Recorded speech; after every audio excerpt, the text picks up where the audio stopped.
गठबंधन की, तो क्या ये गवर्नमेंट बना पाएंगी और बना लेंगी? तो अब इसके बाद आगे निकल के क्या समीकरण बनते हैं तो वो देखने वाली बात रहेगी। फिलहाल बीजेपी ने 29 सीटों पर जीत दर्ज की है। क्या बीजेपी यहां से गवर्नमेंट बनाने की? बिल्कुल, देखिए बीजेपी जरूर इस जदोजहद में लगी होगी, लेकिन जिस तरह से नेशनल कॉन्फ्रेंस और कांग्रेस के गठबंधन ने प्रदर्शन किया है वो काबिल तारीफ है। जम्मू कश्मीर के अंदर जो आंकड़ा 42 या 45 के आसपास दिखाई दे रहा था, लेकिन वो अब पूर्ण बहुमत के आसपास जाते हुए नजर आ रहा है। अकेले दम पर नेशनल कॉन्फ्रेंस ने 42 सीटों पर कब्जा कर लिया है और अब ये दोनों दल यानी जो गठबंधन है और अब पीडीपी भी कहीं ना कहीं बाहरी समर्थन दे सकती है और ये एक सरकार बनेगी। लेकिन ये सरकार शीतल, बड़ी बात यह है कि अगर पीडीपी भी समर्थन देती है तो क्या ये सरकार स्थिरता की सरकार रहेगी? बिल्कुल बड़ा सवाल है, क्योंकि जम्मू से इस वक्त बीजेपी एक बड़ी पार्टी के तौर पर निकलकर आई है। 29 सीटें बीजेपी के खाते में और कुछ इंडिपेंडेंट हैं अभी भी जो बीजेपी से बागी हैं और इंडिपेंडेंट के तौर पर जिन्होंने चुनाव भी जीते। बड़ी बात यह है सरकार किस तरह बन सकती है, सरकार किस तरह बन पाएगी और क्या स्टेबल सरकार बनेगी, स्टेबल गवर्नमेंट बनेगी? क्योंकि इस राज्य का जो भविष्य है वो यही रहा है। बिल्कुल, देखिए सरकार तो बनती हुई नजर आ रही है क्योंकि नेशनल कॉन्फ्रेंस और कांग्रेस यहां पर सरकार बनाते हुए नजर आ रहे हैं, लेकिन सरकार कितनी स्थिर रहेगी आने वाले समय में, कितना कंट्रोल रहेगा, कितना नियंत्रण रहेगा, ये आने वाला वक्त बताएगा। लेकिन फिलहाल इस वक्त जश्न का माहौल नेशनल कॉन्फ्रेंस और कांग्रेस के कार्यकर्ताओं के बीच। कांग्रेस जहां बचने की कवायद में पिछले चुनाव से जुटी हुई थी, लेकिन अब यहां पर जीत के बाद एक जरूर उत्साह उनके चेहरे पर नजर आ रहा है। और अब देखना होगा कि ये जब सरकार बनेगी तो इस सरकार बनने के बाद जम्मू में अगर पॉलिटिकल रिप्रेजेंटेशन ना मिलता है तो उसके बाद किस तरह की तस्वीर निकल कर आएगी। लेकिन बीजेपी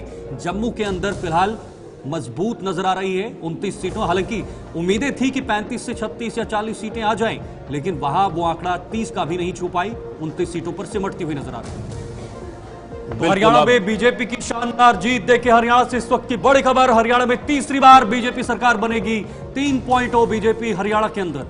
बिल्कुल, लोकसभा चुनावों के अंदर जिस तरह से एनडीए ने जीत दर्ज की और सरकार बनी और अब तीसरी बार लगातार हरियाणा में बीजेपी की सरकार, पूर्ण बहुमत की सरकार ये देखने को मिलेगी।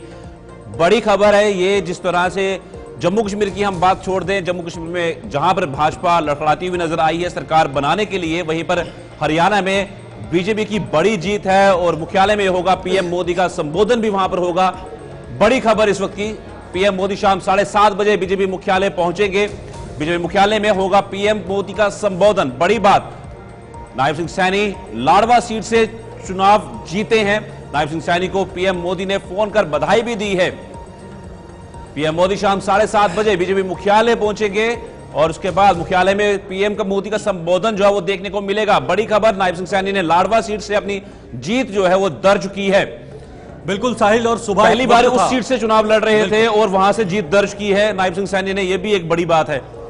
एक वक्त था सुबह के समय जब लगा था कांग्रेस एक तरफा जीत हासिल करेगी और एग्जिट पोल में भी कांग्रेस को भारी बिल्कुल सही बात है। जब एग्जिट पोल आए थे तब तो हम सोच रहे थे कि भाजपा जीत ही नहीं पाएगी।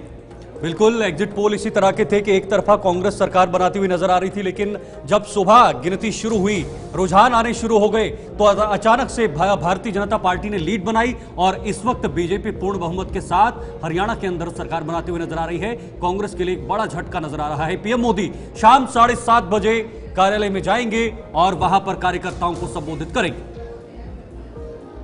हरियाणा का नतीजे 90 सीटों के ऊपर, कांग्रेस 36, बीजेपी 49, INLD 2, जेजेपी 0 और आदर्श 3 और आम आदमी पार्टी भी 0। यह बड़ी बात है। जिस तरह से चुनावी रैलियां वहां पर देखने को मिली थी, रोड शो देखने को मिले थे और वहीं पे आप पार्टी जो है वो 0 पर वहां पर नजर आई है।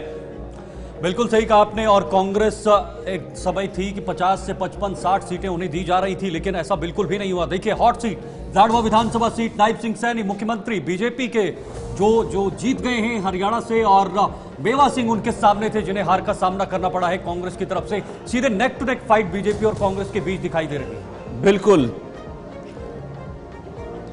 Ambala Cantt Vidhan Sabha seat Anil Vij BJP से जीत दर्ज की और परमिंदर सिंह परी कांग्रेस से, जिनको हार का सामना करना पड़ा है। अगली हॉट सीट जुलाना विधानसभा सीट, जहां पर विनेश फोगाट कांग्रेस की तरफ से जिन्हें जीत हासिल लगी है, योगेश बैरागी बीजेपी जिन्हें हार का सामना करना पड़ा है। क्या लगता है शीतल, ये खिलाड़ी हैं इसलिए ये इनको फेवरेटिज्म मिला है, या फिर सिंपैथी जो है वो रही इनके साथ, वो गोल्ड ना मिल पाया या सिल्वर ना मिल पाया उस वजह से? बिल्कुल सिंपैथी ने तो काम किया है, लेकिन वो सिंपैथी सिर्फ और सिर्फ विनेश फोगाट की सीट पर देखी गई। पूरे हरियाणा में उसका कोई असर नहीं, और हरियाणा में एक बार फिर से बीजेपी तीसरी बार सरकार बनाती हुई नजर आ रही है। लेकिन जो सबसे बड़ा ट्रेंड था हरियाणा को लेकर के, हरियाणा में उसी की सरकार बनती है जिसकी सरकार केंद्र में होती है। हमें लगा था कि जिस तरह से एग्जिट पोल आए थे कि सरकार बदलेगी, इस बार बीजेपी यहां से जो है वो पीछे जाएगी, लेकिन ट्रेंड जो है वो उसी तरह का नजर आ रहा है। यानी एग्जिट पोल में क्या लग रहा है, ट्रेंड जो ये गलत सामने जा रहा है? लग रहा था ऐसा कि ट्रेंड गलत हो जाएगा इस बार, पर ये अब आंकड़े निकल के सामने आए तो कुछ अलग ही देखने को मिला। बिल्कुल साहिल, सही कहा आपने, और जो एग्जिट पोल बता रहे थे उसमें कई ज्यादा आगे थी कांग्रेस। अगली सीट, हॉट सीट, गुड़गांव विधानसभा सीट, जहां पर बीजेपी के मुकेश शर्मा को जीत हाथ लगी है, और मोहित ग्रोवर कांग्रेस की तरफ से जिन्हें हार का सामना करना पड़ा है। गुड़गांव सीट जो दिल्ली से सटा इलाका है, और ये भी बीजेपी ने जीत ली है, अपने नाम कर ली है।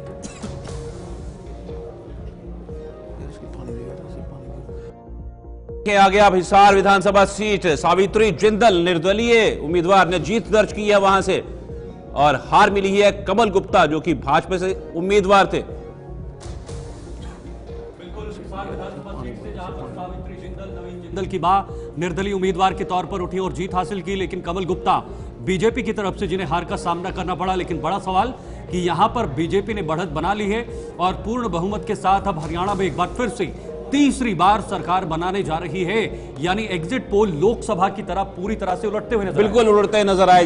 जिस तरह लोकसभा में थे वो बिल्कुल भी उसी तरह ये चुनाव जितना खा रहे थे एग्जिट पोल में, वो बिल्कुल अलग नजर आए हैं।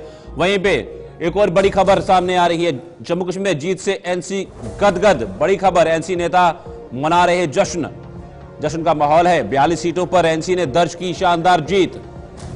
जीएनके में 29 सीटों पर बीजेपी का कब्जा। जीत के बाद पूरी तरह से गदगद नजर आ रही है सभी नेताओं के, सभी कार्यकर्ताओं के, और सभी जितने भी कैंडिडेट मैदान में थे जिन्होंने जीत हासिल की है, उनके चेहरे पर खुशी नजर आ रही है, क्योंकि यहां पर पूर्ण बहुमत के साथ इस वक्त ये गठबंधन सरकार बनाते हुए नजर आ रहा है। और अब नेशनल कॉन्फ्रेंस और कांग्रेस के सामने कोई भी चुनौती नंबर्स को जुटाने की नहीं रहेगी, और ये चुनौती को पार करते हुए इस वक्त नजर आ रहे हैं। जम्मू कश्मीर में 29 सीटों पर बीजेपी का कब्जा देखा गया। बिल्कुल, जम्मू कश्मीर में जीत से एनसी गदगद है, जश्न का माहौल है। जिस तरह से कश्मीर में देखा गया, पूरे तरीके से सुपड़ा साफ किया नेशनल कॉन्फ्रेंस ने, और खासतौर पर श्रीनगर में बड़ी जीत जो दर्ज की है नेशनल कॉन्फ्रेंस। अब देखना होगा गवर्नमेंट की जब फॉर्मेशन होती है क्या कुछ निकल के सामने आएगा, पर इन सबके बीच में सीपीआईएम के तारिक गामी ने कुलगाम से जीत दर्ज की है, और उनके साथ में पीडीपी को इस में 3 सीटें जीतने का मौका मिला है। और बिजबिहाड़ा से जो उनकी हमेशा हॉट सीट रही है, जो कि सीट हमेशा जीतते रही है पीडीपी, वहां से इल्तिजा मुफ्ती भी अपनी सीट को हार गई हैं। सर आप तस्वीरें देख लीजिए इस वक्त स्क्रीन पर किस तरह से बीजेपी के कार्यकर्ता हूं, बीजेपी भी अपनी तरफ से जम्मू के अंदर इसको उपलब्धि मान रहे हैं और खुशियां मना रहे हैं, लेकिन दूसरी तरफ नेशनल कॉन्फ्रेंस ने सीधे सीधे यहां पर कब्जा जमाया है। 40 से ज्यादा सीटें नेशनल कॉन्फ्रेंस ने अकेले दम पर ली हैं, और इसमें कांग्रेस का भी समर्थन है, और दोनों दल मिलकर इस वक्त सरकार बनाने की स्थिति में हैं। जी बिल्कुल शीतल, मैं आपसे एक बात समझना चाहूंगा। जिस तरह से हम बात कर रहे थे कि बीजेपी की गवर्नमेंट और उसके बाद अब एनसी की गवर्नमेंट बनती है, अगर बनती है तो मतलब क्या समीकरण रह सकते हैं? क्या वाकई में ये फॉर्मेशन जब होगी तो यहाँ पर राज्यपाल शासन दोबारा से लगने की उम्मीद ना जते? क्योंकि जिस तरह से ये अभी जो लोग बाहर आए हैं जिन्होंने लोकतंत्र के इस पर्व में हिस्सा लिया है, जिस उत्साह के साथ वोटिंग हुई है, उसके बाद ये लगता है कि लोग चाहते हैं यहां पर एक नई सरकार बने, और अब जाकर यहां पर नई सरकार बन रही है। लेकिन ये नई सरकार कितनी कारगर होगी, क्योंकि जम्मू कश्मीर के अंदर भी ऐसे ट्रेंड्स रहे हैं जहां केंद्र में जिसकी सरकार होती है उसका अंग इधर भी होना ही चाहिए। एक चीज ये रही है कि 2002 में भी गठबंधन की सरकार रही, तब कांग्रेस और पीडीपी ने सरकार बनाई, फिर उसके बाद दोबारा सरकार बनी 2008 में, तब नेशनल कॉन्फ्रेंस ने सरकार बनाई। ठीक है, नेशनल कॉन्फ्रेंस ने कांग्रेस से सरकार बनाई, हालांकि वो सरकार 6 साल अपना टेन्योर पूरा कर गई, पर 2008 में जब सरकार बनती है तब बीजेपी की और पीडीपी की बनती है, वो भी टेन्योर पूरा नहीं होता है। और जहां तक आंकड़े सामने आते हैं, सिर्फ अभी तक आज़ादी के बाद जम्मू कश्मीर की हिस्ट्री में यही हुआ है कि 3 बार ऐसा हुआ है कि सरकार का कार्यकाल पूरा हुआ हो। उसके अलावा 11 बार राज्यपाल शासन रहा और 1 बार उपराज्यपाल शासन जो अभी तक चल रहा है। तो क्या लगता है कि इस बार क्या समीकरण निकलेगा? फिलहाल जम्मू कश्मीर में नेशनल कॉन्फ्रेंस और कांग्रेस की सरकार बन रही है। नए सीएम को लेकर फारूक अब्दुल्ला का बड़ा बयान, उमर अब्दुल्ला ही बनेंगे मुख्यमंत्री। फारूक अब्दुल्ला ने कहा है जो नेशनल कॉन्फ्रेंस के अध्यक्ष हैं और उमर अब्दुल्ला ने एक बार अपना टेन्योर इस मुख्यमंत्री के पद पर निकाला है 2008 से 2014 तक। नए सीएम को लेकर फारूक अब्दुल्ला का बड़ा बयान और सीधे उन्होंने कह दिया है कि अब उमर अब्दुल्ला ही जम्मू कश्मीर की कमान संभालेंगे। शीतल, वही मैं उसी सवाल पे आ रहा था, मतलब क्या किस तरह से देखते हैं आप? गठबंधन है दोबारा से, तो क्या गठबंधन एक स्टेबिलिटी दे सकता है?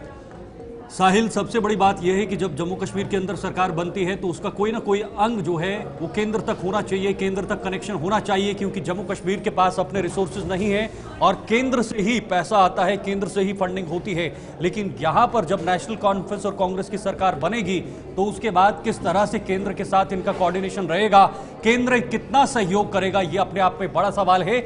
लेकिन बीजेपी के पास 29 से 30 सीटें भी बहुत ज्यादा हैं और इस बल पर भी इस सरकार के सामने एक बहुत बड़ी चुनौती रहेगी। एक ऑपोजिशन के तौर पर अगर बीजेपी रहेगी, एक बहुत बड़ी चुनौती रहेगी। और दूसरा, ये जम्मू के अंदर खास तौर पर अगर इस सरकार में रिप्रेजेंटेशन नहीं मिलता है तो जम्मू एक तरफा हो जाना है, जिसके बाद इस सरकार को के लिए खतरे भी हैं और कई बड़ी चुनौतियां भी साहिल नजर आ रही हैं। बिल्कुल, तो चुनौतियां तो बहुत रहेंगी। और पर देखो, क्या जिस तरह आपने बात कही है कि सेंटर में होना चाहिए कोई ना कोई, तो क्या नेशनल कॉन्फ्रेंस जो है वो बीजेपी के साथ जाना चाहेगी?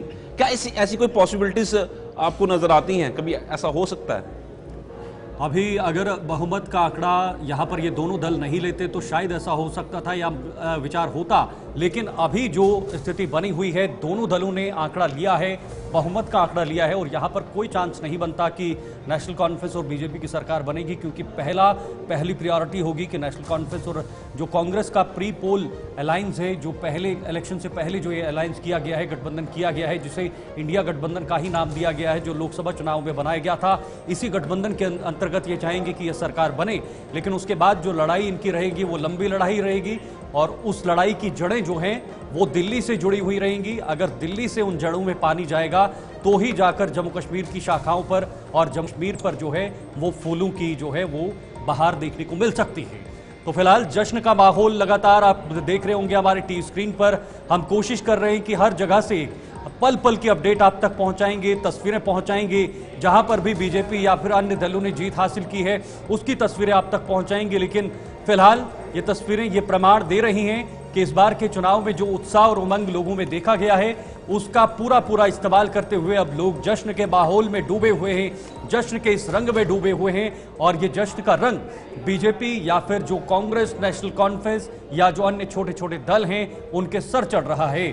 हालांकि जम्मू कश्मीर के अंदर यह बताया जा रहा था कि इंडिपेंडेंस कैंडिडेट जो हैं वो इस वक्त बाजी मार सकते हैं, जहां बीजेपी उनकी तरफ रुझान ले सकती है। लेकिन नेशनल कॉन्फ्रेंस ने अकेले दम पर 42 सीटों पर जीत हासिल की है, जो नेशनल कॉन्फ्रेंस के लिए एक बहुत बड़ी बिल्कुल एक तरफ तो शीतल जिस तरह नेशनल कॉन्फ्रेंस ने बड़ी जीत दर्ज की है, पर वहीं पे अगर हम कांग्रेस की बात करते हैं, बड़ा दावा कांग्रेस की तरफ से भी किया जा रहा है। हालांकि वो सिर्फ ही 23 सीटों पर चुनाव लड़ रही थी, पर दावा बहुत बड़ा था कि वो बहुत ज्यादा सीटें जीत के सामने आएगी, पर सिर्फ और सिर्फ 6 सीटों पर वो सिमट गई। आखिर इसमें क्या मुख्य कारण हो जाता है? बिल्कुल, कांग्रेस ने पहले ही इन चुनाव से काफी किनारा कर लिया था और नेशनल कॉन्फ्रेंस के कंधे पर ही बंदूक चलाने का प्रयास किया था, लेकिन उसमें सफलता मिलती हुई नजर आ रही है। कांग्रेस के पास वो आंकड़ा नहीं है, क्योंकि कांग्रेस ने उस तरह की मेहनत जम्मू कश्मीर के अंदर नहीं की थी और उस तरह का प्रचार प्रसार नहीं हुआ था। उसके बाद उमर अब्दुल्ला ने भी तंज कसा था कांग्रेस के ऊपर, खासतौर पर राहुल गांधी के ऊपर। लेकिन ये उनका प्रदर्शन और उनकी रणनीति में जो लैक ऑफ कहीं ना कहीं जो एक रणनीति होती है, जो रणनीति नहीं, स्ट्रेटजी नहीं बना पाए, उसी की वजह से कांग्रेस यहां पर जो है वो आंकड़े को बढ़ा नहीं पाए। क्योंकि कांग्रेस पिछले कई सालों से सत्ता से बाहर है, चाहे वो केंद्र की सत्ता हो या फिर कुछ राज्यों की। हाँ, जरूर 2 से 3 राज्यों में इस वक्त कांग्रेस की सरकार है, जिसमें कर्नाटक, तेलंगाना और साथ ही साथ हिमाचल प्रदेश मौजूद है। फिलहाल जम्मू कश्मीर के नतीजे इस वक्त आपके सामने। बीजेपी 29 सीटों पर इस वक्त जीती हुई है और कांग्रेस के पास 6 सीटें, जेकेएनसी के पास 42 सीटें, पीडीपी के पास मात्र 3 सीटें, जेकेपीसी 1 सीट पर और एआईपी जिसमें सबसे ज्यादा उम्मीदें थी, जो एक फैक्टर के रूप में देखा जा रहा था कि एआईपी यहां पर बड़ा कमाल कर पाएगी, लेकिन एआईपी बड़ा कमाल नहीं कर पाई। बिल्कुल शीतल, ये बहुत बड़ी बात है कि बहुत उम्मीदें थी। अवामी इत्तेहाद पार्टी इंजीनियर रशीद जेल में बैठे हुए चुनाव जीत गए थे, लोकसभा में सांसद बने, पर यहां पे अगर देखा जाए तो यहां पर क्या समीकरण निकल के आए, सिर्फ एक सीट जीत पाई। यहां उम्मीदें 9 से 10 सीटें से लगाई जा रही थी, ये तो जो एग्जिट पोल था उसमें भी लगाई जा रही थी, पर यहां पे तो इनका सुपड़ा साफ हो गया।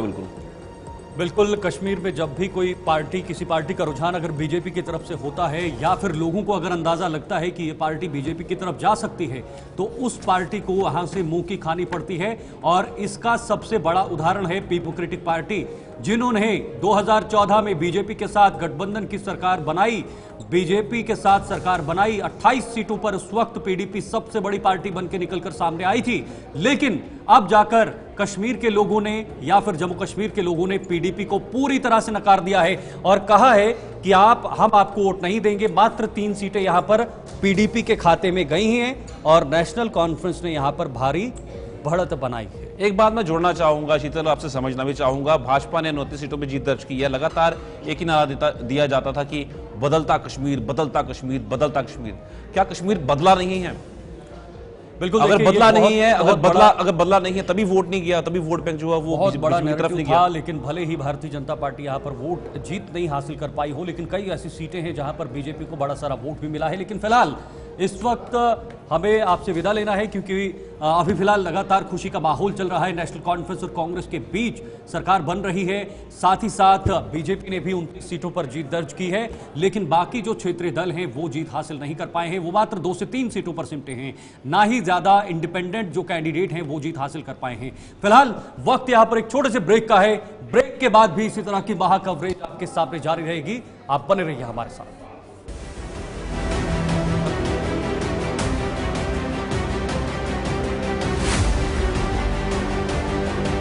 जम्मू की यही पुकार, आ रही है भाजपा सरकार। 8 अक्टूबर के बाद नेशनल कॉन्फ्रेंस और हमारी अलायंस की ही बनेगी। पिक्चर अभी बाकी है। तीसरी बार पूर्ण बहुमत की सरकार बनी। उसी कारण मोहब्बत फैला पाता हूँ, उसी कारण मैं खड़ा हो सकता हूँ। तो मैं आपको दिल से धन्यवाद करता हूँ। यहाँ पे आपकी सरकार बनने जा रही है।